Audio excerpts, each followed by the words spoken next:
Hello everyone, हजुरहरूको स्वागत छ मेरो अर्को नयाँ भिडियोमा। सो आज फेरि म रोग दिनको ग्यापको बाद हजुरहरूको सामने एउटा सानो भिडियो लिएर आएको छु। सो भिडियो चाहिँ के हो भन्दाखेरि चाहिँ आज चाहिँ म मेरो स्किनको केयर गर्नु गइरहेको छु। सो म के युज गर्छु स्किनकोमा, किनकि मेरो पुरा रफ भइसकेको छ। त्यही लागि म हल्का स्क्रब गर्छु अनि फेस मास्क लगाउँछु र सोचिरहेको छु। सो आजको मेरो स्किन केयर हुन्छ आजको भिडियोमा। सो हजुरहरूले कस्तो लाग्छसम्म म के युज गर्छु अनि म कसरी एप्लाई गर्छु, यो चाहिँ मेरो टाइपको स्किनको लागि हो। सो आजको भिडियो यही हुन्छ। सो हजुरहरू लास्टमा हेर्नुहोस् न मेरो भिडियो। हजुर देख्न सक्नुहुन्छ मैले दुईवटा भागमा डिफ्रेन्ट बनाएको छु। यो चाहिँ स्क्रब हो जो कफी, चिनी अनि अलिकति नरिवल तेल अनि हनी लगाएको छु। दूसरा भने चाहिँ यो फेस मास्क हो जो दुईवटा मैले युज गर्छु। सबसे पहिला चाहिँ म फेस मजाले धुलाएर क्लिन गरेपछि मैले लगाएँ फेस स्क्रब जो मैले लगाउँदैछु। हजुर देख्न सक्नुहुन्छ मैले एप्लाई गर्दैछु मजाले। यो फेस स्क्रबले चाहिँ हाम्रो जति पनि स्किनमा गन्दाहरू हुन्छ नि, अब जस्तै कि मैलाहरू भित्र घुसेको हुन्छ त्यो सबैलाई निकाल्नुलाई मद्दत गर्छ। त्यही भएर यो फेस स्क्रब चाहिँ जरुरी छ फेस मास्क लगाउनुभन्दा अघि चाहिँ। सो मैले एप्लाई गरिसकेको छु। अब 10 मिनट राख्छु। 10 मिनटको बाद अब मैले क्लिन गर्नु गइरहेको छु।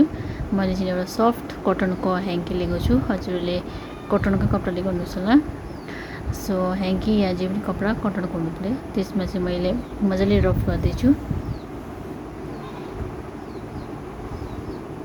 सो यतिको क्लियर भएको छ देख्न सक्नुहुन्छ।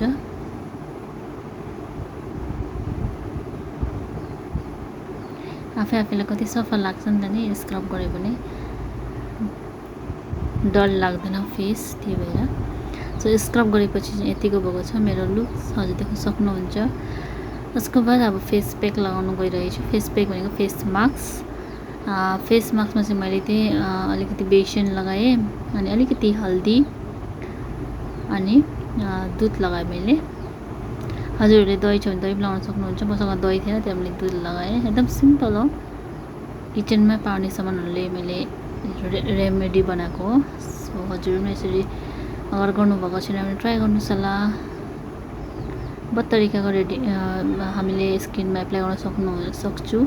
सो मैले चाहिँ यो सिम्पल अनि इजी टाइपमा मैले गरेको छु। मैले चाहिँ यस्तै युज गर्छु, यही एप्लाई गर्छु। त्यही भएर सो मैले एप्लाई गरिसकेको छु। देख्न सक्नुहुन्छ मजाले एप्लाई गरिसकेको छु।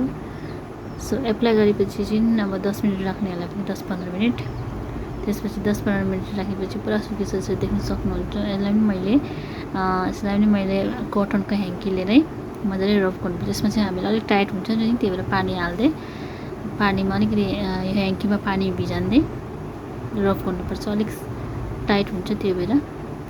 सो मेरो यो फेस मास्क लगाएर पनि यहाँ हेर्नुहोस् कस्तो अलग्गै लुक आएको छ नि, एकदम सफा लाग्दैछ आफैलाई। हजुरले चेन्ज देख्नुभयो होला। उसको बाद म चाहिँ अब फ्रेस अप भइसकेर यता मोइस्चराइजर लगाउन आएँ। सो मोइस्चराइजर चाहिँ मोस्ट हो। म चाहिँ दुइटै उयो लगाउँछु, क्रिम लगाउँछु। मोइस्चराइजर र यो तपाईँको के भयो यो सनस्क्रिन, त्यो चाहिँ मेरो मस्ट हो अल टाइम। सो मैले चाहिँ अब मोइस्चराइजर मजाले लगाउँदैछु। देख्न सक्नुहुन्छ। स्किनलाई जति केयर गरेर नि हामीले सनस्क्रिन त हमेसा लगाउनुपर्छ। सनस्क्रिन र मोइस्चराइजर इज द मस्ट। केही लगाएन भने त मलाई केही लगाएन जस्तो लाग्छ। त्यही भएर म चाहिँ हमेसा लगाउँछु, प्रोटेक्ट पनि गर्छ होइन सनबाट। सो मेरो यहाँ एप्लाई पनि गरिसकेको छु। हजुर देख्न सक्नुहुन्छ। सफा लागेछ नि पहिलाको भन्दा फेस मेरो। हजुर कमेन्ट गरेर जरुर भन्नुहोस् होला। हाई, सो मैले फ्रेस अप भइसकेर आइसकेको छु हजुरको सामने। हजुर देख्न सक्नुहुन्छ मैले अहिले मोइस्चराइजर अनि सनस्क्रिन पनि एप्लाई गरिसकेको छु। त्यसको बाद मेरो लुक यस्तो छ, एकदम क्लियर भन्छ फेस। देख्न सक्नुहुन्छ।